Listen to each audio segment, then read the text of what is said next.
President Trump is scheduled to visit the DMZ this afternoon. In a surprise tweet Saturday, of course, to give you a recap, he said he'd be happy to meet with Kim Jong-un at the border, even if it's just a handshake and a friendly hello. Pyongyang appears to be on board with this idea. Now, to find out what this sudden development could lead to, I have live via Skype Harry J. Kazianis, Senior Director at the Center for National Interest in Washington, D.C. Harry, thank you so much for joining us. Hi, Jen. How are you? Now, Harry, so you and I were speaking about this for quite some time now, for a couple of days. Now, how likely at this point do you think it is for North Korean leader Kim Jong-un to be there to meet President Trump and for them to, I suppose, share a handshake? And what about President Moon? Well, I think it's a 100% certainty that Kim Jong-un is going to be there. I just think he really, at this point, it's a historic opportunity to essentially reset relations, Jen. And I think Donald Trump was very smart to tweet this out. I have a feeling that the White House was sending out feelers to North Korea, probably through the New York channel at the UN General Assembly, through those ambassadors. Maybe didn't hear anything back, or maybe just got sort of intermittent signals. So I think what President Trump did is he tried to box Kim Jong-un in with this tweet. And I think it's probably going to end up working. Now, does President Moon end up joining those conversations and having a trilateral summit?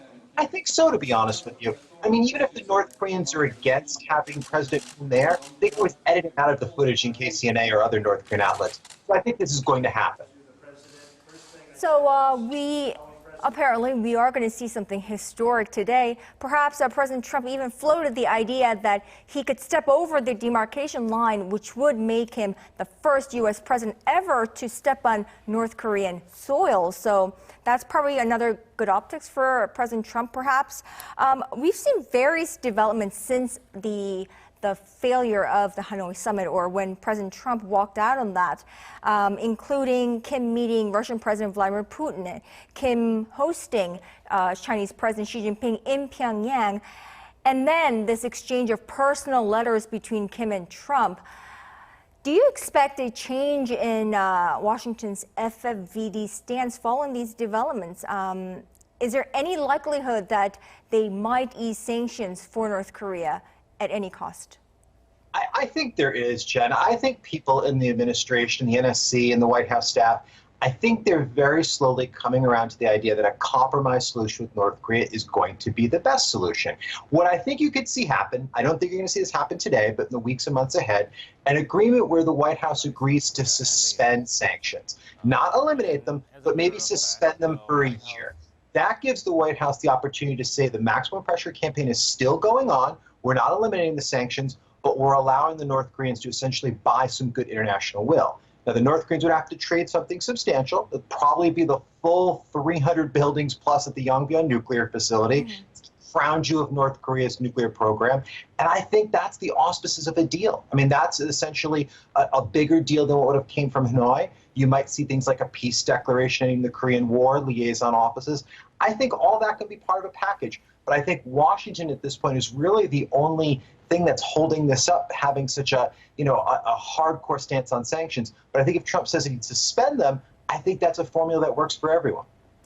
Now, Harry, so this surprise meeting, this handshake, photo op opportunity along the DMZ between Trump and Kim, what is in it for the U.S. and what's in it for Kim Jong-un if he does make, his long way from Pyongyang to the demarcation line? I think, Jen, for both of them, I think they have the same goal. It's a reset. I think both were disappointed at the results in Hanoi. I think Kim Jong-un came to Hanoi basically having an offer in Yongbyon that he thought Donald Trump would take. I think Kim thought Donald Trump was weakened with the Michael Cohen hearings going in Washington.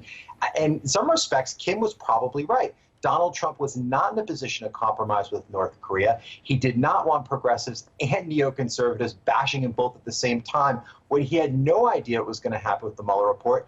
And essentially, he was fighting for his political life. So the timing of the summit was just awful. But now that that is a little bit past Donald Trump, there is the opportunity now to reset relations. Maybe Donald Trump actually steps into North Korea, and that gives this a lot of momentum. So no game changer, but a lot of momentum, and that's a good thing.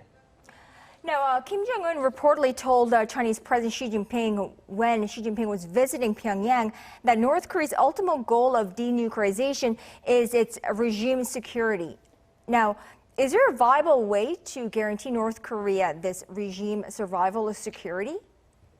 I think so, but I think we have to take a minute and understand that this is going to take a long time. North Korea's nuclear program is massive. It has thousands, maybe tens of thousands of scientists, hundreds, maybe probably thousands of buildings, massive, massive infrastructure. So I think we need to understand that the full denuclearization of North Korea could take a decade or more. So I think you're going to need to have a formula where every time North Korea takes a big step toward that, they get something big in return. I think that's how you build trust with the North Koreans. That's how you reset this relationship. And you have to dig in for the long haul. This is something that's going to outlast the Trump administration. So this is something that's going to take a long time. And I think if you're willing to make that time investment, I think the North Koreans will also be willing to make that time investment. And they will feel secure that they can finally give up their nuclear weapons. But it is going to take a long time. And we need to understand that.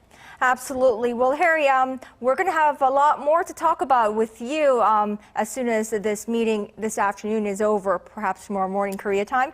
But Harry Kazianis, thank you so much for your insights as usual. Harry Kazianis is a director at the Center for the National Interest. Many thanks, as always. Thanks.